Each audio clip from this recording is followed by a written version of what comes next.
प्रधानमन्त्री शेरबहादुर देउवा ब्रिटेन गएका छन् र यो ब्रिटेनमा जानुको अर्थ चाहिँ के भने G20 को मिटिङमा उनका मालिकहरू त्यही भएको हुँदा र इन्डियाबाट कुराहरू लिक हुने हुँदा गोप्य भलाकुसारी गर्नको लागि शेरबहादुर देउवा त्यहाँ गएका।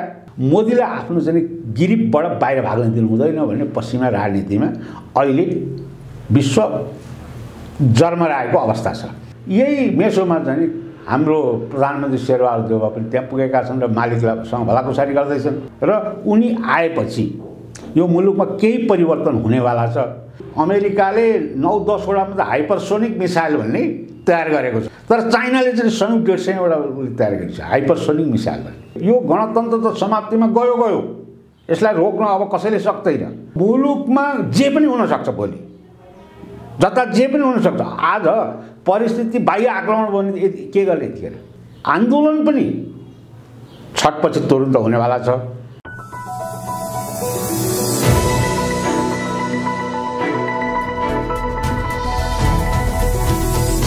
हिमाल अनलाइन टिभी मुलुकको पछिल्लो राजनीतिक घटनाक्रमको विषयमा र अब मुलुकको राजनीति कसरी अघि बढ्छ लगायतको सन्दर्भमा कुराकानी गर्नका लागि वरिष्ठ पत्रकार, लेखक, राजनीतिक विश्लेषक सूर्य नेपाल हुनुहुन्छ। नेपालजी, स्वागत छ यहाँलाई। धन्यवाद।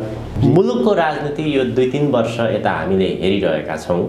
यो संविधान, यो गणतन्त्र लगभग अन्तिम चरणमा छ भनेर भनिन्छ। अहिले सबैभन्दा बढी चिन्ता पूर्व प्रधानमन्त्री माओवादी केन्द्रका अध्यक्ष पुष्पकमल दाहाल प्रचण्ड रहेका छन्।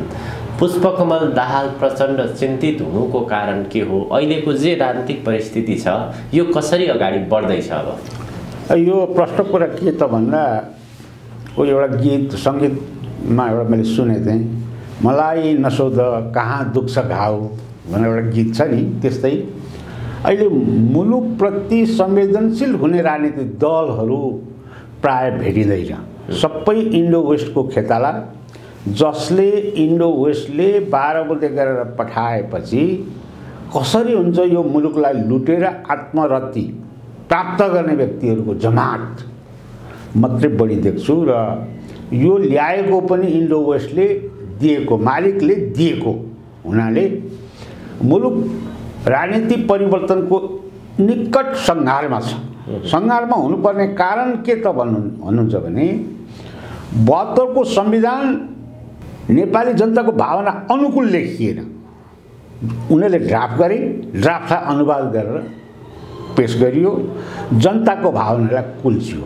अब त्यो वास्तवमा त्यसलाई चाहिँ के गरियो त भन्दाखेरि त्यसको अहिले चित्रण हुँदा कसरी चित्रण पो गर्नुहुन्छ भने परमादेशबाट सरकार बनाऊ, जबकि 2/3 नजिकको ओली सरकारलाई तपाईको हटाएर संसदीय व्यवस्थामा संसदबाट सरकार खोज भन्नुपर्ने ठाउँमा परमादेशबाट फलानालाई चाहिँ प्रधानमन्त्री बनाउनु भनेर आदेश दिनु नै नेपाली जनताको मौलिक हक अधिकारमाथि कुण्ठित हो। र संसदीय व्यवस्थाको मूल मर्म भनेको व्यवस्थापिका, कार्यपालिका र न्यायपालिका शक्ति सन्तुलनका आधारमा चल्ने व्यवस्थालाई संसदीय व्यवस्था भनिन्छ। अब यो कुरालाई राष्ट्रपतिले पनि के त भन्दा नजरअन्दाज गरिरहन्। राष्ट्रपतिले के भूमिका खेल्नु पर्थ्यो भने संसदीय व्यवस्थाको मूल मर्म अनुसार संसदमा प्रधानमन्त्री खोज भन्नु पर्थ्यो, जबकि राष्ट्रपतिले पनि के त भन्दा तानाशाही प्रवृत्तिबाट शेरबहादुर देउवालाई प्रधानमन्त्री बनाउने घोषणा बनाइन् भनौँ न। त्यसले के देखियो भन्नुहुन्छ भने र अहिले आएर सबै निकाय संसद चलेको छैन, संसद अवरोधको अवरोध छ, संसद स्थगन भइसक्यो। अब व्यवस्थापिका जनमतलब मरिसक्यो। अब रह्यो कुरो के त भन्दा न्यायपालिका बचेको थियो। न्यायपालिकामा हेर्नुहोस् त चलेन्द्र शमशेर विषयको चाहिँ मतलब इस्यु, कालो पट्टी लाउने र सेतो पट्टी लाउने बीचको द्वन्द्व छ। न्यायपालिकामा स्वतः न्यायमूर्तिहरू के त भन्दा आवरणमा उनीहरूको नाम छ, तर भित्री प्रचण्ड छन् न्यायमूर्तिहरू, भित्री बाबुराम छन् न्यायमूर्तिहरू, भित्री तपाईँको माधव नेपाल छन् न्यायमूर्तिहरू, भित्री शेरबहादुर देउवा छन् न्यायमूर्तिहरू, भित्री केपी ओली छन् न्यायमूर्तिहरू। अब कसरी जनताले न्याय पाउने? न्याय मरेको देशमा लोकतन्त्र हुन्छ। त्यसैले जुन न्यायपालिकाबाटै यो मुलुक चाहिँ मलाई के त भन्दाखेरि गणतन्त्रको समाप्ति भएको घोषणा त ती एकजना वकिल फाइट पर्ने वकिल एकजना नेउपानेले चुडालजीलाई हिर्काए, चुडालले त त्यही अभिव्यक्ति प्रकट गरे। हजुर, अब न्याय चाहिँ मतलब यहाँबाट छैन है, बार हेरेको हेरे गर्छ, मलाई चाहिँ बारको परिसरभित्रै कुटो। त्यसमा पनि पूर्व प्रधान न्यायाधीश सुशीला कार्कीले भने नेपालमा न्याय सर्वोच्च अदालतबाट सर्वसाधारण जनताले पाउँदैन भनेर उनले वक्तव्य पनि दिएकी छन् सुशीला कार्कीले। र जति पनि चाहिँ मलाई के त भन्दा न्यायाधीशहरू छन् गणतन्त्र प्राप्ति पछिका न्यायाधीश मात्रै मुख्य न्यायाधीश हुन् भन्ने हिसाब किताबको आवरण प्रस्तुत हुन्छ। जस्तो के भने 4 मुख्य न्यायाधीशले यसो भने, त्योभन्दा अगाडि न्यायाधीश थिएनन्। तपाईँको के त भन्दा नेपालको इतिहासमा सर्वोच्च अदालत न्यायालयको प्रसङ्ग यहाँले उठान गरिरहँदाखेरि न्यायालयमा कति बेला विवाद आएको देखियो भने जब प्रधान न्यायाधीश चोलेन्द्र शमशेर जबरा र पुष्पकमल दाहाल प्रचण्ड बीच बारम्बार भेट भयो, त्यसपछि एकाएक न्यायालयभित्र विभिन्न आरोप लगाउँदै प्रधान न्यायाधीशले राजीनामा दिनुपर्छ भन्ने खालको सन्दर्भ उठान भइरहेको छ। यसको भित्री कारण केही यहाँले जानकारी पाउनु? यो यस्तो हो कुरो के हो भन्नुहुन्छ भने नेपालको अहिलेको गणतन्त्रको मुख्य पात्र भनेको प्रचण्ड बाबुराम हुन्। प्रचण्डका पेरिफेरीमा तपाईँको यो मुलुकको गणतन्त्र घुमिरहेको अवस्था हो र काङ्ग्रेसले पनि स्वीकारेको हो प्रचण्डलाई, एमाले पनि प्रचण्डलाई स्वीकार्यो र अब अहिले गएर प्रचण्ड तपाईँको तराई मधेसको समाजवादी पार्टीसँग एकता भएर जाने भनेर अहिले एकताको घोषणा गर्दैछन्। भनेपछि के भन्दा इन्डो वेस्टले यिनलाई आफ्नो असली खेतालो भनेर जुन तपाईँको 62-63 को आन्दोलन यसले सुरु गरे नि त 51 सालबाट असली खेतालो बनाएर 62-63 मा गिरिजाप्रसाद कोइरालालाई लगेर तपाईँको यो माओवादीको एजेन्डामा तपाईँले काम गर्नु भनेर चाहिँ दिल्लीले निर्देशन गरेको हुँदा आज चाहिँ लैन चौरले एक्सर्साइज के गरिरहेछ भन्दा लैन चौरबाट यो मुलुक चलिरहेको छ र आएपछि के भन्दा यो लेडे पानीमा रोपाइँ गर्ने हिसाब किताबको काङ्ग्रेस एमाले काम गरे। वास्तवमा गणतन्त्र संहिता धर्मनिरपेक्ष भनेको बाबुराम र प्रचण्डको एजेन्डा हो। त्यो एजेन्डा पसाएर यिनीहरूले संविधान निकाले हो, लेडे पानीमा खेती गर्नलाई बोलाए खेतालाहरू। त्यसैले के देखिन्छ भन्नुहुन्छ भन्दाखेरि प्रदीपजी एउटा इतिहास कस्तो छ भन्नुहुन्छ भने एउटा सम्राटको हात्ती दलदलमा गएर फसेछ। हात्ती गएर दलदलमा ढ्याप्प फस्यो अनि त्यस पछाडि हात्ती फस्यो सरकार भनौँ उसको समीपको मान्छेले भन्यो, त्यो सम्राटको नजिकको मान्छेले लु त्यसो भने निकाल हात्ती भनेर हात्ती निकाल्नलाई भनेर सबै पाले हुद्दा हुक्के बैठके सबैलाई चाहिँ पठाए सम्राटले। पठाएर चाहिँ मतलब त्यो दलदलमा फसेको हात्तीलाई निकाल्न खोज्दा हात्ती निक्लिँदैन, झन् धसिन्छ। त्यस पछाडि एउटा मान्छेलाई चाहिँ एकजना तपाईँको विद्वत मान्छेलाई सोधिएछ, अब यो के त यसको अर्थ, यो हात्ती त निस्किन, हात्ती त मर्ने खाल्डामा परेर के गर्नुपर्छ त भन्दा हात्तीलाई नै ऊर्जा दिने एउटा चाहिँ मतलब के त भन्दा शक्ति जो हात्तीलाई ज्यादै प्यारो हुन्छ हो, त्यो ऊर्जा पाएपछि हात्ती निस्किन्छ भन्ने उसले चाहिँ अनुभूति गरेछ र हात्तीको आफै बल गर्ने तागत मतलब बल गर्ने हिसाब किताबको ऊर्जा त्यसले प्रदान गरेपछि हात्ती दलदलबाट निस्किए थियो अरे। त्यस्तै यो मुलुकमा काङ्ग्रेस एमाले माओवादी भएर जबसम्म यो मुलुकमा झन्डा बोकेर हिँड्ने काम गरिन्छ तबसम्म यो मुलुकले निकास पाउँदैन। किन भन्दा यिनीहरू इन्डो वेस्टका खेताला हुन् भन्ने कुरो प्रष्ट छ। तथापि काङ्ग्रेस राम्रो छ भनेर काङ्ग्रेस कुदिराखेको छ। किन भन्दा काङ्ग्रेसको नीति सिद्धान्तमा छैन। सिद्धान्त उसको संवैधानिक राजतन्त्र बहुदलीय प्रजातन्त्र हो जो बिपीले प्रतिपादन गरेका थिए। अब एमालेको सिद्धान्त जनताको बहुदलीय जनवाद हो, त्यो मदन भण्डारीले प्रतिपादित गरेका थिए। अब यो नीतिबाट भागेर इन्डो वेस्टको डिजाइनमा जाने संहिता धर्मनिरपेक्ष गणतन्त्र बारामती दिल्ली सम्झौताको एजेन्डा बोकेर यिनीहरू जबसम्म बोकेर हिँडिरहन्छन् तबसम्म यो मुलुकले निकास पाउँदैन। यिनीहरूले के भने राष्ट्रियता नै सबभन्दा ठुलो कुरा हो, त्यस पछाडि मात्रै राजनीतिक दल हो भन्ने कुरामा ठेगान पुग्नुपर्छ राजनीतिक दलका कार्यकर्ताहरू नेताहरू, तब मात्रै यो मुलुकले निकास पाउँछ। अब अरू बाहिर कराएर सडकमा चाहिँ मतलब उफ्रिएर सडकमा माइक लिएर चाहिँ सत्तो सराप गरेर पनि हुनेवाला केही छैन। वास्तवमा हुन्छ के त भन्दा यो मुलुक हिमवत खण्ड हो, यहाँ चाहिँ मतलब के त भन्दा विश्वमा जति पनि धर्महरू छन् सबै संसारको जुनसुकै कुनामा जानुहोस् धर्मभिरुहरू नै भेटिन्छ। एउटा नै एकातिर न एकातिर आस्थामा आबद्ध छन् र यो हिमवत खण्डमा चाहिँ मतलब के त भन्दा वैदिक सनातनीको बाहुल्यता 80% भन्दा बढी बाहुल्यता भएको हुनाले यो नेपाल अन्ततोगत्वा हिन्दू अधिराज्य हो र त्यसमा समाहित हुनैपर्छ र तपाईको के त भन्दा यो मुलुकको पहिचान राज संस्था हो त्यसमा समाहित हुनैपर्छ। नेपालको परिवर्तनको सन्दर्भमा चाहिँ विशेष गरी दक्षिणी मित्र भारतको मुख्य चासो रहन्छ। 62-63 पछि नेपालमा माइक्रो म्यानेजमेन्ट भारतले नै गरिरहेको छ भनेर भनिन्छ।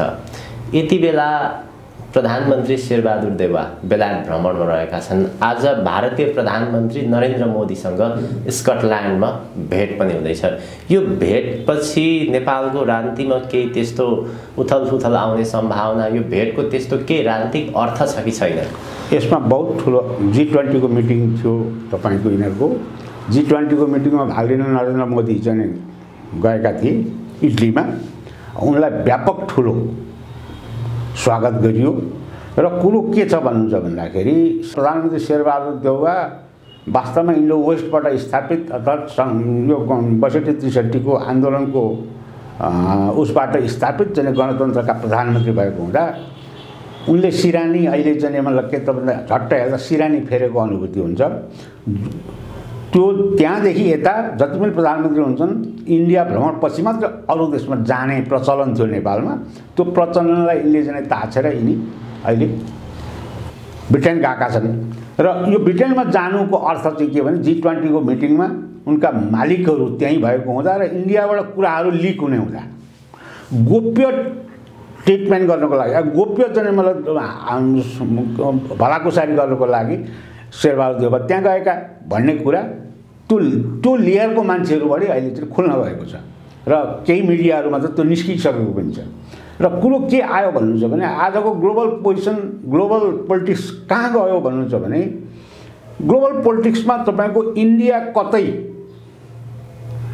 पश्चिमाबाट त भाग्ने होइन भन्ने हिसाब किताबको पश्चिमाको पनि अलि क्युरियोसिटी बढेको छ। किन भन्दा तपाईको मस्कोले पुटिनले के गरे भन्दा तालिबानले सबभन्दा एट्याक गर्ने हिसाब किताब इन्डियालाई थियो।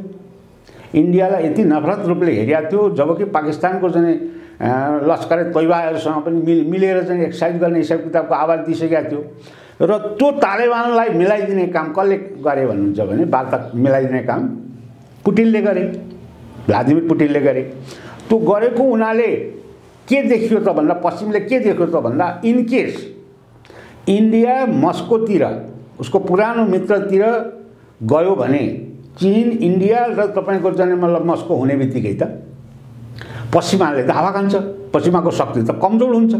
त्यसैले गर्दा यो मोदीलाई चाहिँ यहाँनिर चाहिँ बढी हाउभाउ दिनुपर्छ, इज्जत दिनुपर्छ र मोदीलाई आफ्नो चाहिँ गिरिपबाट बाहिर भाग्न दिनु हुँदैन भन्ने पश्चिमा राजनीतिमा अहिले विश्व जर्मराएको अवस्था छ। र यो अवस्थामा यही मेसोमा चाहिँ हाम्रो प्रधानमन्त्री शेरबहादुर देउवा पनि त्यहाँ पुगेका छन् र मालिकसँग भलाकुसारी गर्दैछन्। अब इनका मालिकले निर्देशन के दिने हुन् र उनी आएपछि यो मुलुकमा केही परिवर्तन हुनेवाला छ। सिधासिधी के त भन्दा नेपालमा वैदिक सनातन हिन्दू अधिराज्यको स्थापना हुँदैछ र त्यसमा राज संस्थालाई स्पेस दिने कुराकानी पनि भइराखेको परिस्थिति छ र कसरी दिने, कुन ठाउँमा दिने, कुन हैसियत राखेर दिने भन्ने हिसाब किताबमा यिनीहरूको चोचोमोचो भएको अर्थात् त्यहाँनेरि गोप्य वार्ता भएको कताकति अहिलेको चाहिँ समय सारिणीले त्यही बताउँछ र अहिलेको चाहिँ पेरिफेरी राजनीति पेरिफेरीले त्यही बताउँछ। र अब शेरबहादुर देउवा आइसकेपछि मुलुकमा मलाई लाग्छ धेरै परिवर्तन आउँछ, व्यवस्थाको परिवर्तन आउँछ। यो न्यायालयको समस्याकै कुराकानी गरौँ न, किनभने अहिले मुलुकको राजनीति न्यायालयभित्रै अड्किएको छ। यो न्यायालयको निकास हुने सम्भावना कति देखिन्छ? होइन, न्यायालय त डेथ बडी भइसक्यो, व्यवस्थापिक डेथ बडी भइसक्यो नेपालको। न्यायालय चाहिँ छरपष्ट भयो। अब न्याय पाउने ठाउँ रहेन मुलुकमा, नेपाली नागरिकले न्याय खोज्ने ठाउँ रहेन। किन भन्दा न्यायपालिकामै तपाईको न्यायाधीशहरू नै प्रचण्डको पात्र, काङ्ग्रेसको शेरबहादुरको पात्र, माधव नेपालको पात्र र चाहिँ मतलब के त भन्दा बाबुराम भट्टराईको पात्र यसरी चाहिँ मतलब के त भने उनीहरूको वारिसै भएर चाहिँ न्यायालयमा बसिसकेपछि न्याय कसरी पाउने? अब आज भएको न्यायालयको चाहिँ तपाईँको झगडा भनेको के हो भन्नुहुन्छ भने उसका राजनीतिक दलका व्यक्तिहरू त्यहाँ घुसाएको कारणले उनीहरूको पावर ट्रसल हो। यो पावर ट्रसलमा बारका चाहिँ मतलब वकिलहरू त्यसैमा समाहित भए। हिजो देख्नु भएन, कालो पट्टी लाउने एक पक्ष, सेतो पट्टी लाउने अर्को पक्ष, कुट्ने एउटा पक्ष, कुटाइ खाने अर्को पक्ष, अदालतमा प्रवेश निषेध भन्ने एउटा पक्ष। अब यस्तो भएर जुलुस आन्दोलन न्यायालयभित्र भएपछि अब त्यो त के त भन्दा अब किन चाहियो चाहिँ तपाईँको व्यवस्थापिका? अब संसद भवनको औचित्य छैन। हुन त संसद चलिरहेको छैन, संसद बन्न भयो, संसद अवरोध छ, यता संसद डेडलक छ, यता न्यायपालिका डेडलक छ। अनि गणतन्त्र छ भन्नुको औचित्य के रह्यो र यो गणतन्त्र उनीहरूले आफै सखाप बनाइसकेको अवस्था छ। त्यसैले गर्दा यो अवस्थामा बचेको एउटा चाहिँ शक्ति, नेपालको शक्ति, नेपाली सेनालाई राष्ट्रपतिले चाहिँ मलाई राष्ट्रपतिको अगुवाईमा यहाँ त चाहिँ तपाईँको राष्ट्रपति शासन लाउनु पर्ने हो। किन मुलुकले त न्याय गरेको अथवा न्याय नभएको मुलुक चाहिँ तहसनस भएको परिस्थितिमा राष्ट्रपतिले कदम चाल्नुपर्ने हो। तर राष्ट्रपति अब मुक्तिनाथ दर्शन गर्ने आज तपाईँको भ्रमणमा छन् मनाङतिर, कहाँ कहाँ मन्दिर छ त्यहाँ चाहिँ मलाई दौडिने ढुक्क छ। आजको अवस्था बनाउने राष्ट्रपति हुन्। किन भन्दाखेरि तपाईँको संसदीय व्यवस्थामा त राष्ट्रपति भनेको त तपाईँको रेफ्री हो नि त। त्यो रेफ्रीले के गर्नुपर्छ भन्दा हामी संसदीय व्यवस्थामा छौँ, सर्वोच्च अदालतले परमादेश जारी गर्यो, तर तपाईँहरूले निकास चाहिँ संसदबाट खोज्नुहोस् है। यहाँ मैले सिधै तपाईँलाई नियुक्ति गर्ने होइन प्रधानमन्त्री भनेर उनले संसदमा पठाउनु पर्ने कुरालाई त्यसलाई तिलाञ्जली दिएर के गरिन् भन्दा परमादेश दियो ल भनेर राष्ट्रपतिले तपाईँको प्रधानमन्त्री नियुक्ति गरिदिन्। अब संसदीय मूल्य र मान्यता ती खत्तम भयो। त्यसैले गर्दा आउँदै व्यवस्थापिका नचलेको, डेडलक भएको, न्यायपालिका चाहिँ अंश भागले यसरी लडाइँमा चाहिँ गएको र युद्धको मैदान भएको हुँदा मुलुकमा गणतन्त्र समाप्ति भइसक्यो। यो समाप्तिलाई हाँक्ने, यसलाई चाहिँ मतलब के त भन्दा मुलुकलाई चाहिँ चलाउने भने राष्ट्रपतिले, राष्ट्रपति असक्षम साबित भइसकेको अवस्थामा अब सेनाले अगाडि बढेर यो मुलुकलाई चाहिँ एउटा निकास नदिए अरू उपाय छैन। एउटा उपाय त्यो छ, नत्र भनेदेखि त गणतन्त्र त अब यहाँ लोकतन्त्र गणतन्त्र भनेर बाहिर कराउनु भनेको त ऋणे पानीमा रोपाइँ गर्नु मात्रै हो, त्यसको मुहान छैन, त्यसको निकास आउँदैन। सेनाले नै कदम चाल्ने सम्भावना त एकदमै कम देखिन्छ। अब गणतन्त्रको औचित्य समाप्त भइसक्यो, यो व्यवस्था सकियो भनेर कुराकानी गरिरहँदाखेरि अब अहिले चलायमान त यही व्यवस्था छ, कसरी समाप्त हुन्छ, कहिलेसम्म समाप्त हुन्छ? होइन, अब व्यवस्थापिका समाप्त त यसरी नै गरिहाले नि उनीहरूले। अब यो त के त मलाई निकासै छैन नि त। जब तपाईँको व्यवस्थापिका लक्ष्य व्यवस्थापिका संसद चल्नै सकेका छैन, न्यायपालिकामा चाहिँ के त भन्दा उनीहरूका प्रतिनिधि पात्र बिचको लडाइँ छ भनेपछि अब संसदीय व्यवस्थाका तीन पिलर हो, शक्ति सन्तुलनबाट हिँड्ने, कार्यपालिका, व्यवस्थापिका, न्यायपालिका। अब यी तीनैवटा शक्ति निकम्मा साबित भइसकेपछि अब यहाँ गणतन्त्र छ, यहाँ लोकतन्त्र छ, प्रजातन्त्र छ भनेर भन्नुको औचित्य म त देख्दिनँ।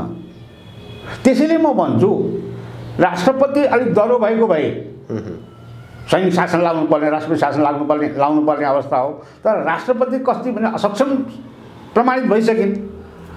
उनले हिजो गरेको क्रियाकलापले त्यही देखाइसक्यो।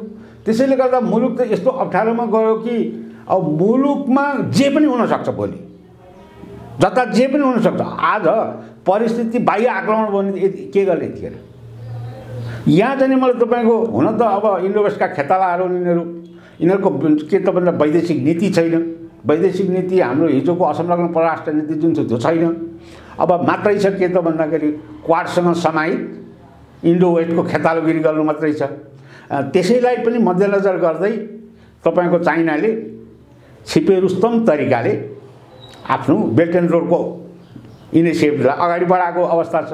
र आज चाहिँ मतलब के त भन्दा परिस्थिति कहाँबाट कहाँ पुगिसक्यो भन्नुहुन्छ भने पश्चिमा शक्तिलाई कमजोर गराउने जुन नीति अङ्गीकार गर्यो चीनले, त्यो धेरै माथि हाइटमा गइसक्यो र पश्चिमाहरू यति थरथराएका छन्, डराएका छन्।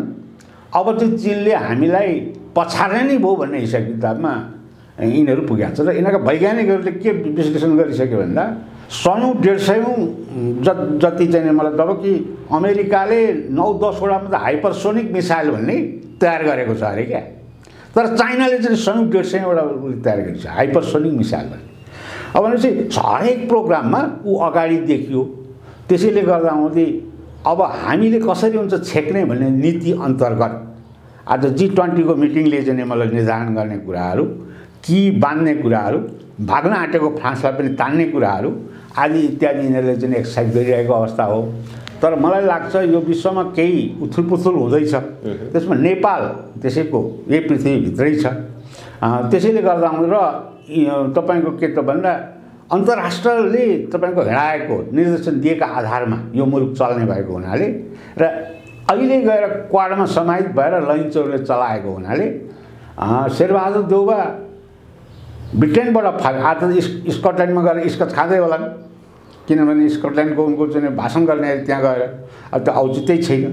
त्यसैले गर्दा आउँदै यहाँ मुलुक यस्तो छ, संसदीय व्यवस्था मरणमा पुगेको छ। आमा चाहिँ मलाई के त भने मुलुकलाई भोलि के हुने हो त्यसको अवस्था दर्दनाक छ। त्यो अवस्थालाई चाहिँ हृदयङ्गम गर्नुपर्ने कुरामा उनी चाहिँ के त भन्दा ब्रिटेन गएर चाहिँ स्कटल्यान्ड गएर इस्कत खाँदैछन्। भने नेपालको प्रतिनिधि, नेपाली जनताको प्रतिनिधि नभएर यो इन्डो वेस्टको प्रतिनिधि पात्रहरूको खेल भनेको यस्तै हुन्छ। त्यसैले यो मुलुक बाँच्ने बचाउने हिसाब किताबको जुन जिम्मेवारी लिएका छन् यिनीहरूबाट नै यो मुलुकको जुन व्यवस्था त यिनीहरूले सके र यो मुलुक पनि भोलि बर्बादीको दिशातिर उन्मुख छ भन्ने हाम्रो हेराइ छ। यो अहिलेको राजनीतिक व्यवस्था दलका मानिसहरू अब कुन कितामा जान्छन्, कुन शक्तिको बढी प्रभाव हुन्छ भन्ने विषय मात्र हो। यही सन्दर्भमा अमेरिकाले एमसीसी किन ढिलासुस्ती गरेको भनेर असन्तुष्ट अझै पनि पोखिरहेको छ भनेपछि इन्डो वेस्ट विशेष गरी पश्चिमाहरू अझै पनि आफ्नो पक्षमा कसरी नतिजा प्राप्त गर्न सकिन्छ भित्री रूपमा त लागेको नै देखिन्छ। गणतन्त्र संविधान कसरी जोगाउन सकिन्छ? हो, यसैमा अब त शेरबहादुर देउवाले त्यही भने नि त, हाम्रो चाहिँ के त भन्दा ब्रिटेनमा गएर हाम्रो व्यवस्थालाई चाहिँ सहयोग गर्नु पर्यो, आर्थिक सहयोग गर्नु पर्यो, हामीले व्यवस्था बचाउन नसक्ने अवस्था भयो भन्ने हिसाबले त उनले प्रोग्रामै राखे। प्रधानमन्त्री उहाँ गएर त्यो प्रस्ताव राखे। अब यहाँ के देखियो त भन्नुहुन्छ भने इन्डियाले पनि तपाईँको शेरबहादुर देउवालाई नटेरेको अवस्था छ, बोलाएन उसलाई। विजय चौथाईवाला पठाएर चाहिँ बरु यसो काङ्ग्रेसका 2-4 जना प्रकाशन मत, उदय शमशेर राणा लगातार बोलाएर यसो एक्सर्साइज गर्यो। इन्डियन तपाईँको टेबलबाट पनि शेरबहादुर देउवालाई त्यति महत्त्व नदिएको अनुभूति हुन्छ। महत्त्व दिएको भए उनी पहिले जान्थे, उनले आफ्नो टिम बनाएर पठाउनु पर्ने आवश्यक थिएन। र यिनी चाहिँ मलाई पुराना मालिक आफ्ना विश्व साम्राज्यको चाहिँ मतलब प्रथम पात्रको रूपमा चिनिने ब्रिटेनमा गए। अब ब्रिटेनमा गएर ब्रिटेनको कुरा त मोटामोटी चाहिँ मतलब उसले आफ्नो खाका तयार गरिया छ र ब्रिटेनको आफ्नो हिसाब किताबको कुरा छ। आज संसार चाहिँ अमेरिका पनि ब्रिटेन बेगर चाहिँ हिँड्न सक्दैन। त्यसैले के देखियो भन्नुहुन्छ भन्दाखेरि यो यिनीहरूले शेरबहादुर देउवा त्यहाँबाट फर्किएपछि यिनका मालिकले जुन निर्देशन दिन्छन् त्यो निर्देशन मोटामोटी यो नेपालमा अब परिवर्तनको नजिक पुगेको हुँदा भोलि शेरबहादुर देउवा प्रधानमन्त्री यहाँ नेपाल आएपछि नेपालमा केही परिवर्तन हुन्छ भन्ने कुरामा म चाहिँ ढुक्क छु। किन भन्दाखेरि यिनका मालिकले निर्देशन दिने भने त्यही हो। हजुर हजुर। अन्त्यमा नेपाल सर, अब अहिले राजनीतिक परिवर्तन, व्यवस्था परिवर्तनको कुरा गरिरहँदाखेरि राज संस्थाकै कुरो छ विकल्पको रूपमा। यो तिहार लगत्तै छठ लगत्तै आन्दोलनको तयारी पनि छ भनेर भनिन्छ। आन्दोलनकै माध्यमबाट फाल्ने तयारी हो यो। एउटा चाहिँ यतापट्टिको आन्दोलनको तयारी, अर्को बाह्य सङ्केत के आउँछ प्रधानमन्त्री देउवा भ्रमणपछि? होइन, यो यस्तो छ, यहाँ आन्दोलन त अटोमेटिक हुन्छ नै। त मैले अघि भने हात्तीको मैले एउटा उपमा दिइनँ, उदाहरण दिइनँ। अब यो के भने यी राजनीतिक शक्तिहरू जबसम्म कार्यकर्ताहरूले नेपाल आमा मेरो आमा हो, जसले चाहिँ मलाई यो धरतीमा अहिलेसम्म हुर्कायो बढायो भन्ने आभास उनीहरूले अभिव्यक्त गर्दैनन्, काङ्ग्रेस एमाले जति पनि दलका कार्यकर्ता, अब तबसम्म चाहिँ मलाई बाहिरी आन्दोलनले मात्रै केही हुनेवाला छैन। तर त्यसमा अहिले के देखियो भन्नुहुन्छ भने अधिकांश मान्छेहरू यी खेतालो रहेछन् है, यिनीहरूले यो मुलुकलाई सके है भन्ने हिसाब किताबको अनुभूति सबै राजनीतिक दलका कार्यकर्ताहरूको दिमागमा परेको अहिलेको परिप्रेक्ष्यमा मलाई लाग्छ आन्दोलन पनि छटपछि तुरुन्त हुनेवाला छ र यिनका मालिकले पनि के त भन्दा यो मुलुकलाई परिवर्तनको सङ्घारमा पुर्याएर तिमी यता जाऊ भनेर धकेल्ने अवस्था छ। त्यसैले यो गणतन्त्र त समाप्तिमा गयो, यसलाई रोक्न अब कसैले सक्दैन, किनभने यो नेपाली जनताले अपनात्व नलिएको गणतन्त्र धर्मनिरपेक्ष सङ्घीयता यसको काम छैन। यसले मुलुकलाई निकास दिने जति पाल्यो यो जति पालो यसलाई जति राख्यो त्यति दलदलमा जान्छ र राजनीतिक दलले अझै सुझबुझ गरेनन्, बुझेनन् कुरा भनेदेखि त नेपाल त तपाईँको अरू ब्याक भएर राडाकालीन अवस्था आउँछ भन्ने जस्तो देखिन्छ। किनभने यहाँ एउटा इमरान खान नजन्मियो हुँदैन, शक्तिशाली त्यो जन्मियो भने त नेपाल त पछाडि फर्क्यो। त्यसैले अहिले राजाले फुलपातीका दिन दिएको वक्तव्यलाई मध्यनजर गर्दै राजनीतिक दलहरू सचेत भएर राजा बेगरको प्रजातन्त्र, प्रजातन्त्र बेगरको राजा भनेर जुन अभिव्यक्ति दिएको छ त्यो हिसाब किताबबाट चाहिँ राजनीतिक दलले सुझबुझ गरे भने निसन्देह मुलुकले निकास पाउँछ। र मेरा गोरुको 12 टक्का भन्ने हिसाब किताबको जुन यिनीहरूको तर्क छ, यिनीहरूको हिँडाइ दोहोरो बाटो, तपाईँको सिद्धान्तविहीन, लक्ष्यविहीन, बाटोविहीन, कुनै नीतिविहीन छ।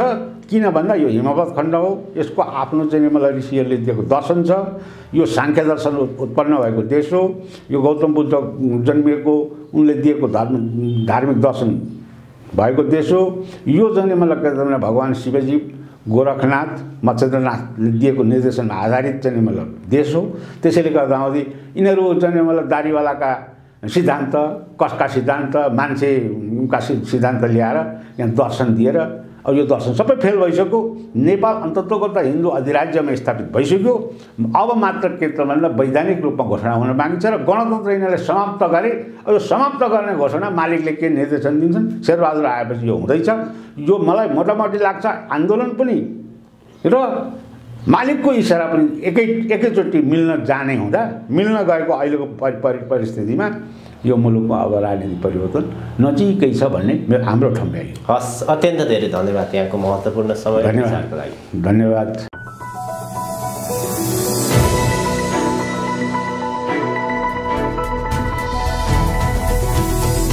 हिमाल अनलाइन टिभी।